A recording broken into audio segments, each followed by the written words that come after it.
comment fonctionne vraiment le désir féminin. Dans cette vidéo, j'avais envie d'aller un peu plus loin dans cette partie connaissance et de vous expliquer ce que la recherche nous apprend aujourd'hui sur les mécanismes du désir féminin. Et je vais commencer tout de suite par casser une première idée. Il n'existe pas dans le corps d'une femme un petit bouton qui s'appellerait libido. Il n'y a pas non plus une seule hormone que l'on pourrait mesurer et qui nous dirait « Ah ben voilà, aujourd'hui elle est à 20% de désir ». Le désir sexuel est beaucoup plus complexe. C'est un phénomène qu'on appelle biopsychosocial. Ça veut dire qu'il est influencé à la fois par le corps, par le cerveau, par les hormones, par l'état de santé, les émotions, les pensées, l'histoire personnelle, le contexte, la relation, la fatigue, le stress et les expériences précédentes. Et tous ces éléments-là, ils peuvent bien évidemment interagir entre eux. Donc, quand une femme me dit « je n'ai plus de désir », scientifiquement, ce n'est déjà pas une explication, c'est une information. Ensuite, il faut regarder ce qui se passe derrière. Pendant longtemps, on a beaucoup pensé la réponse sexuelle de manière linéaire.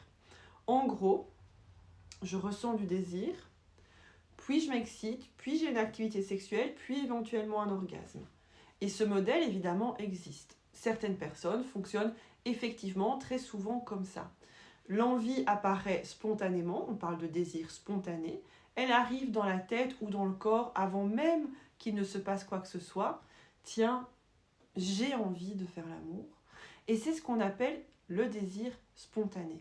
Mais à partir des années plus ou moins 2000 notamment, il y a une médecin et chercheuse qui s'appelle Rose-Marie Basson qui a proposé un modèle qui est beaucoup plus circulaire de la réponse sexuelle féminine et qui est particulièrement pertinent pour certaines femmes dans des relations longues. Ce modèle, il nous dit quelque chose d'extrêmement intéressant. Le désir ne doit pas nécessairement être présent au début de l'expérience. Une femme peut partir d'un état qui est beaucoup plus neutre et donc elle n'est pas en train de penser « j'ai envie de faire l'amour maintenant ». Mais elle peut être disponible. Elle peut avoir envie de proximité. Elle peut être curieuse. Et donc, un contexte agréable peut en fait se mettre en place. Un contact peut lui faire du bien. Son attention peut progressivement se tourner vers ses sensations. Une activation peut apparaître. Et ensuite, seulement peut émerger « Ah, maintenant, j'ai envie que ça continue ». Et ça, c'est ce qu'on appelle le désir réactif. Et je trouve que cette distinction, elle est énorme et qu'on ne nous l'explique pas assez. Parce qu'une femme qui attend depuis 3 ans de ressentir exactement la même envie spontanée qu'au début de sa relation, elle peut totalement conclure « ma libido est morte ». Alors qu'elle est peut-être encore parfaitement capable de ressentir du désir et probablement. Simplement, chez elle, aujourd'hui, le désir a besoin de davantage de conditions favorables pour apparaître. Et évidemment, et je le redirai toujours, désir réactif ne veut pas dire « force-toi à commencer, peut-être que tu auras envie après ». Non, non et non. Il faut distinguer « je ne veux pas » et « j'ai pas spécialement envie de sexe actuellement, mais je me sens suffisamment libre, en sécurité et curieuse pour voir si quelque chose apparaît ». Et ce n'est absolument pas la même chose. Deuxième mécanisme qui est très intéressant, c'est le modèle du double contrôle. Ça, c'est un modèle qui a été développé par John Bancroft et Eric Jansens et personnellement, je trouve qu'il change complètement notre manière de comprendre le désir. Ce modèle, il dit, pour simplifier, que notre réponse sexuelle dépend en permanence de 2 grands systèmes. Un système d'excitation et un système d'inhibition. Imaginez un accélérateur et un frein. L'accélérateur détecte tout ce que votre cerveau et votre corps peuvent interpréter comme sexuellement pertinent ou attirant. Une personne, une odeur, un regard, une pensée, un souvenir, une sensation, une ambiance, une image, une proximité, un fantasme. Quelque chose peut alors participer à l'activation sexuelle, mais parallèlement, votre cerveau possède aussi un système de freinage. Et ce système-là, il cherche plutôt, est-ce que quelque chose ici me donne une raison de ne pas m'engager dans cette réponse sexuelle ? Et le frein n'est pas un dysfonctionnement. C'est extrêmement important. Nous avons besoin d'un système d'inhibition. Heureusement que nous ne sommes pas sexuellement activés partout, tout le temps. Le frein participe à l'adaptation. Le problème, il apparaît plutôt quand, dans une situation donnée, beaucoup de choses activent ce système de freinage.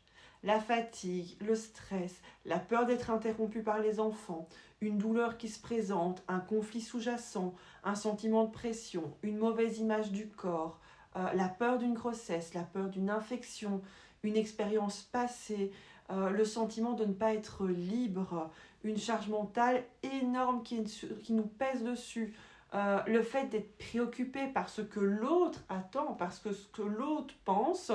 Et là, on comprend quelque chose qui est extrêmement important, c'est que on peut ajouter énormément d'accélérateurs. Si le frein est à fond, cela ne peut rien changer. Et donc, tu peux mettre des bougies, tu peux partir en week-end, mettre une jolie lingerie, faire un massage, et puis te demander, mais en fait, pourquoi ça ne marche pas ? Pourquoi est-ce que chez moi ça ne marche pas ? Et peut-être que le problème n'est pas cette absence d'accélérateur. Peut-être qu'il faut d'abord comprendre le frein. Et ce qui est encore plus intéressant, c'est que nous ne possédons pas toutes exactement la même sensibilité à ces systèmes. Certaines personnes sont plus facilement excitables, d'autres sont plus sensibles à certains facteurs inhibiteurs. Et donc ça varie totalement selon les individus. Et ça peut aussi évidemment varier au cours de la vie. Donc encore une fois, il n'existe pas une bonne quantité de désirs identiques pour toutes. Et c'est comme ça.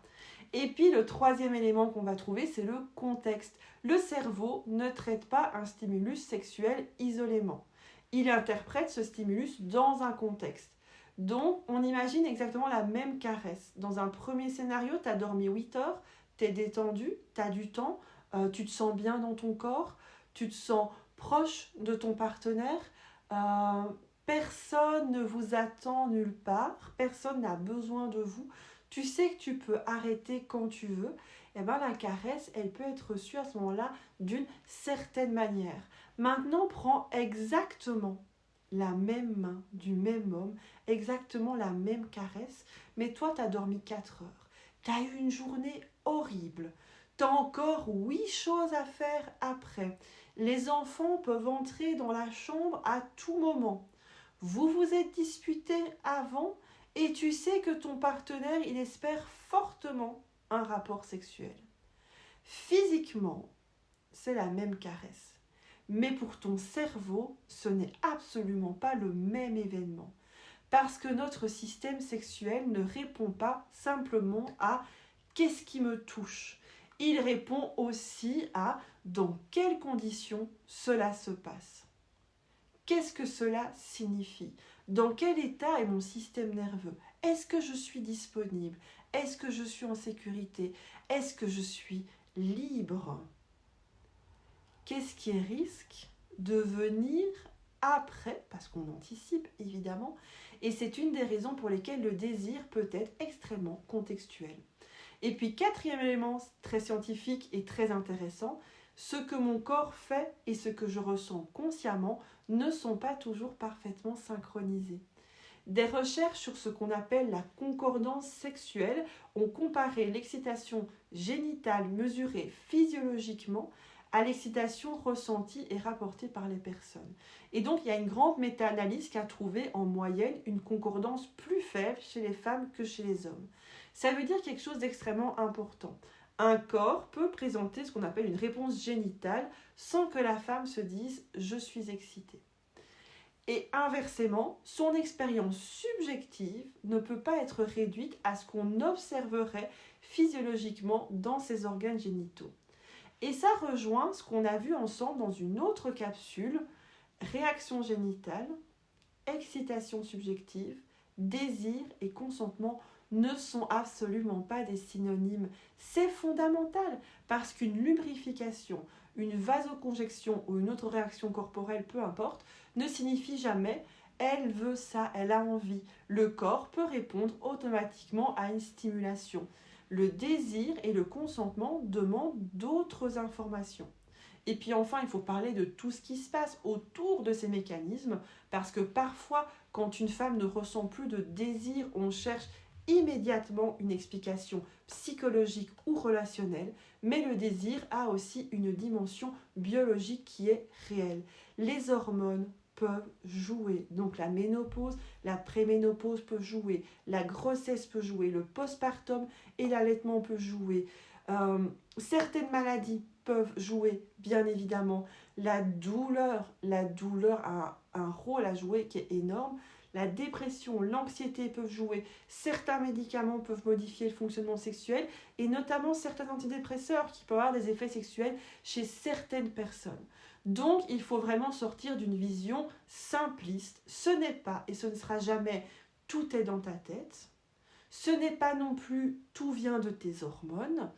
Et ce n'est certainement pas ton couple est forcément foutu puisque tu n'as plus envie de lui.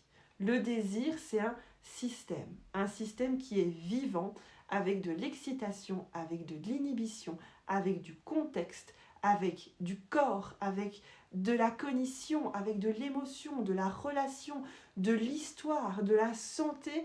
Et quand on commence à le comprendre de cette manière, la question qui reste, c'est pourquoi est-ce que je ne fonctionne plus? Ça ne va pas du tout. C'est beaucoup moins intéressant. Et donc là, on commence à demander comment fonctionne mon désir aujourd'hui? Qu'est-ce qui active facilement mon accélérateur? Qu'est-ce qui appuie très rapidement sur mon frein? Ai-je plutôt un désir qui apparaît spontanément ou qui a besoin d'un contexte pour émerger?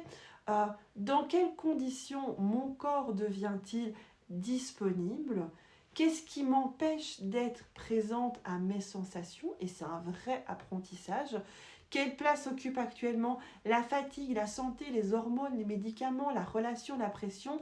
Et là, on ne regarde plus une femme en disant « Oh mon Dieu, comment allons-nous réparer sa libido ?» On regarde tout un système en disant « Essayons d'abord de comprendre ce qui est en train de se passer. » Et c'est précisément cette posture que j'aimerais qu'on garde pendant tout ce travail ensemble. Notre désir n'est pas un interrupteur cassé, c'est une réponse complexe, vivante, contextuelle. Et peut-être que la première étape pour le retrouver, ce n'est pas encore de chercher à l'allumer, tout simplement. C'est d'apprendre à comprendre dans quelles conditions il peut ou ne peut pas apparaître et de pouvoir agir sur ces conditions-là. Je vous remercie d'avoir été avec moi dans cette petite capsule et je vous embrasse bien fort.